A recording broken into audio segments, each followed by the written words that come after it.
Hi dear, hope you are staying safe and sound. This is NS Ali from Concept English Plus, जहाँ पे होती है learning entertaining through desi method. Welcome to the concept clearing session on adjective. और आज के सेशन में we are gonna study the concept of interrogative adjective. Concept English Plus has selected this topic as some hard area learner can confuse these concept. जैसे कि ये भी हम जानते हैं कि English is a deceptive language in the sense कि it is not always phonetic. यानी ये जिस तरह लिखी होती है उस तरह बोली नहीं जाती, यानी ये जिस तरह दिखती है वैसी नहीं होती. जैसा कि हमने पीछे एक वर्ड बोला है एडजेक्टिव, लिखने में आता है एडजेक्टिव और बोलने में आता है एडजेक्टिव. तो इस मामले में लेके ये ज़रा थोड़ा स्लिपरी है, ये फोनेटिक नहीं है. तो ये जो है हार्ड एरिया लर्नर इस किस्म की कन्फ्यूजन में वो आ सकते हैं. तो आज ये कुछ कंसेप्ट हम लेके आए हैं हार्ड एरिया लर्नर के लिए, बिल्कुल क्लियर होने वाले हैं. तो आइए बढ़ते हैं अपने टॉपिक की जानिब. Well, take notice of the following structure. We are going to discuss interrogative adjective, जिसमें हम व्हाट और विच पे वो बात करने वाले हैं. विच और व्हाट, जैसा कि you know it very well, both the expression what and which are used to ask questions. What और विच जो है ये सवालात पूछने के लिए इस्तेमाल होते हैं. तो इनमें हार्ड एरिया लर्नर को थोड़ी बहुत कन्फ्यूजन का वो सामना था, तो आज उस कंसेप्ट पे वो बात करने लगे हैं. फर्ज करें जी आपका नाम अली है या आबिद है, और कोई बंदा आपसे आके पूछता है what is your name Ali और आबिद, और फिर दूसरा बंदा आके पूछता है विच इज योर नेम अली और आबिद. तो क्या what is your name Ali और आबिद ये वाला स्ट्रक्चर ठीक है, या दूसरे वाला विच इज योर नेम अली और आबिद? जी, तो क्या हो सकता है? व्हाट वाला? हाँ, तो नहीं जनाब, ये गलत है. विच इज योर नेम अली और आबिद ये वाला ठीक है. नहीं, तो व्हाट वाला कैसे ठीक? नहीं, आप ठीक कह रहे हैं कि व्हाट का ट्रांसलेशन जो क्या से किया जाता है और विच का तर्जुमा जो है वो कौन सा या कौन सी से किया जाता है. लेकिन हमने we are suppose to pick and click the concept, don't run after words. What और विच के वो फड्डे में नहीं पड़े. कॉन्सेप्ट, चले इस कॉन्सेप्ट पे वो बात करते हैं कि ये इसमें क्या मिस्ट्री क्या है, इसकी खोज लगाते हैं. ये कुछ स्ट्रक्चर है हमारे सामने आएंगे, जब इन पे हम प्रैक्टिस करेंगे तो इंशाल्लाह ये कंसेप्ट आपका बिल्कुल क्लियर होने वाला है कि what is your name Ali Abid वो वाला ठीक है, या विच is your name Ali Abid वाला वो वाला ठीक है. तो इस पर ये बात बिल्कुल इसकी डिटेल से बात हो जाएगी. फर्ज करें जी पहला स्ट्रक्चर है what writer do you like, और दूसरा स्ट्रक्चर है which writer do you like. तो इसमें what writer do you like वाला स्ट्रक्चर ठीक है या which writer do you like वाला स्ट्रक्चर ठीक है? तो इसमें what writer do you like वाला स्ट्रक्चर ठीक है और which writer do you like वाला स्ट्रक्चर गलत है. ओके, नेक्स्ट देखते हैं. Which writer do you like, humorous और ट्रेजिक, या what writer do you like humorous और ट्रेजिक. इसमें विच स्ट्रक्चर वाला स्ट्रक्चर जो है, पहले वाला जुमला विच वाला जुमला ठीक है या व्हाट वाला जुमला ठीक है? तो इसको देखते हैं कि which writer do you like humorous और ट्रेजिक ये वाला स्ट्रक्चर ठीक है, और what writer do you like humorous और ट्रेजिक ये वाला स्ट्रक्चर गलत है. ओके जी, करते हैं बात कैसे इसकी, वो मिस्ट्री है. एक और स्ट्रक्चर देखते हैं. What kind of books does she read these days, और फिर दूसरा स्ट्रक्चर इसके साथ है विच kind of books does she read these days. तो व्हाट वाला स्ट्रक्चर ठीक होगा या विच वाला ठीक होगा? तो इसमें what kind of books does she read these days ये वाला स्ट्रक्चर ठीक है, और विच kind of books does she read these days ये वाला स्ट्रक्चर गलत है. ओके, मजीद इसको देखें.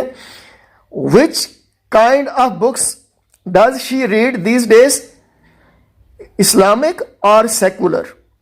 Which kind of books does she read these days, Islamic और सेकुलर, और दूसरा है what kind of books does she read, Islamic और सेक्युलर।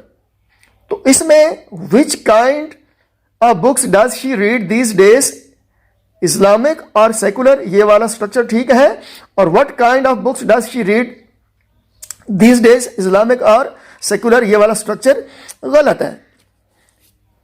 तीसरा स्ट्रक्चर देखते हैं जी, ये पैरेलल, हम इसको व्हाट और विच को पैरेलल लेके चल रहे हैं ताकि एंड पे कंक्लूजन आ सके, हम इन्फर कर सकें कि इसमें रॉकेट साइंस क्या है। स्ट्रक्चर नंबर 3 है जी, what game do they prefer और which game do they prefer.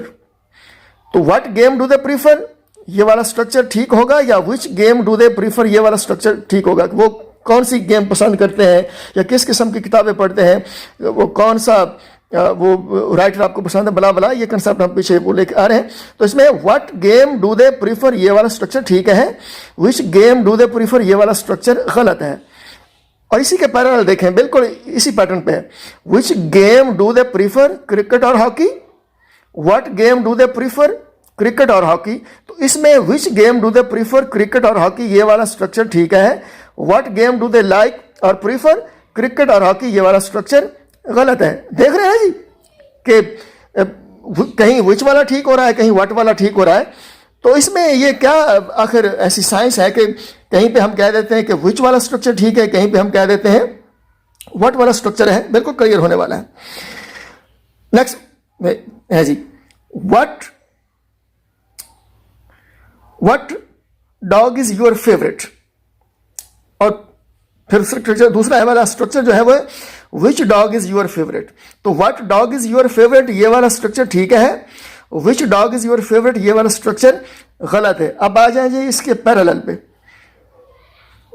कि यहां पे व्हाट ठीक हो गए, अब ये जो है यहां पे हमने कह देना विच ठीक है। तो ये क्या ऐसा मामला है कि ये शिफ्ट हो रहा है। तो which dog is your favourite, hunting और बुली, कौन सा कुत्ता आपको पसंद है। वो कई सारी, there are so many types of dogs, German shepherd है, हंटिंग है, बुली है, बला बला बला। तो वो कहते हैं हंटिंग डॉग में और बुली डॉग में आपको कौन सा पसंद है, which dog is your favourite, hunting और बुली। और फिर इसका दूसरा स्ट्रक्चर जो इससे टैली कर रहा है वो what dog is your favourite, hunting और बुली। तो इसमें which dog is your favourite, hunting और बुली ये वाला स्ट्रक्चर ठीक है, और what dog is your favourite, bully और हंटिंग ये वाला स्ट्रक्चर गलत है। तो अब ये जो स्ट्रक्चर 5वें नंबर पे हम करने लगे हैं, इस पे आप लोगों ने बताना है कि व्हाट वाला स्ट्रक्चर ठीक होगा या विच वाला स्ट्रक्चर ठीक होगा। ओके जी, तो let's move. What music does he listen, what music does he listen, या विच म्यूजिक डज ही लिसन। तो इसमें कौन सा ठीक होगा, विच, व्हाट। चले जैसे भी आप टिक तो करें ना, विच को कर दें लॉक, व्हाट को कर दें, चलें जी व्हाट को कर दें जी।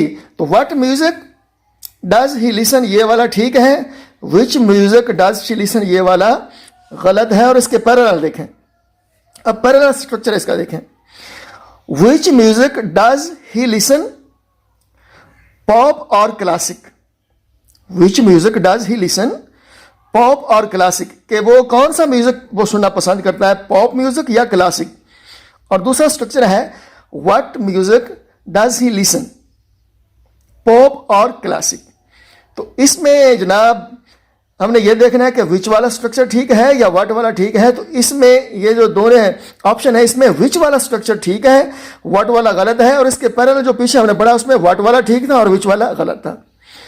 तो ये आखिर देखना होगा कि व्हाट का इस्तेमाल कहाँ पे फिर किया जाए कि बोलने में कोई गलती बाकी ना रहे, और विच वाला स्ट्रक्चर स्पोकन इंग्लिश में कहाँ पे इस्तेमाल किया जाए।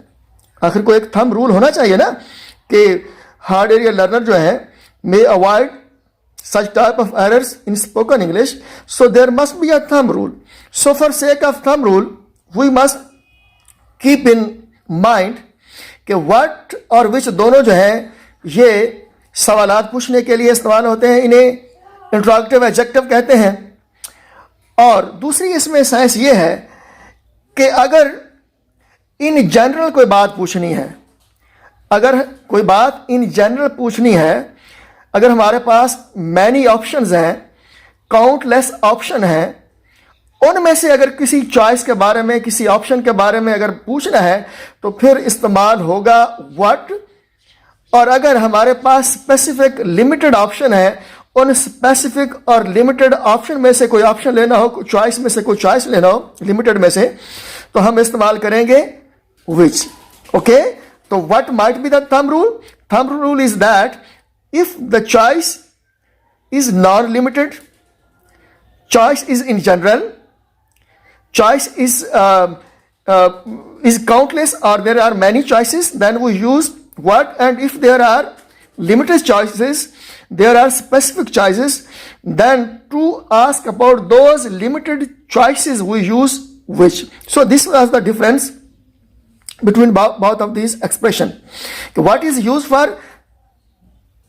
for asking about countless options, about many options, about non specific non limited choices, और जो विच है वो लिमिटेड, महदूद, कम जो है गिने चुने ऑप्शन, उनमें से किसी ऑप्शन के बारे में बताना हो या बोलना हो तो हम इस्तेमाल करते हैं विच। जैसे कि हमने शुरू में पढ़ा था कि what is your name, Ali और आबिद। अब आप देख रहे हैं कि चॉइसेस लिमिटेड हैं, सिर्फ दो हैं, या तो नाम अली है या आबिद है। हालांकि दुनिया में कई सारे और भी तो नाम है ना, तो यहां पे लिमिटेड ऑप्शन रखा गया है, नॉन लिमिटेड ऑप्शन नहीं है। तो व्हाट हमने कहा, हमने बोला कि व्हाट जो है ये यूज होना है इन जनरल एक्सप्रेशन के लिए, काउंटलेस ऑप्शंस के लिए, जहां पे ऑप्शन बहुत ज्यादा हो, जिन्हें गिना ना जा सके, अनगिनत हो, तो वहां पे हम व्हाट के साथ क्वेश्चन पूछेंगे। और जहां पे ऑप्शन जो है वो महदूद हो, स्पेसिफिक हो, जिन्हें गिना जा सके, तो उन ऑप्शन या चॉइसेस में से किसी के बारे में अगर पूछना हो तो फिर हम इस्तेमाल करेंगे विच। तो लिहाजा which is your name Ali और आबिद, ये वाला ऑप्शन ठीक है। What is your name Ali और आबिद, ये वाला ऑप्शन गलत है। तो it was all about the topic. तो फिर भी if there is any problem, any question, please feel free to comment us, will improve with due regards. उम्मीद है आपको हमारी एफर्ट पसंद आई होगी। अगर पसंद आई हो तो प्लीज लाइक करें, शेयर करें, सब्सक्राइब करें। अगले सेशन में, अगले ट्यूटोरियल में जल्द मिलते हैं। एक दूसरे का ख्याल रखिएगा। Thanks for watching us, good luck, bye.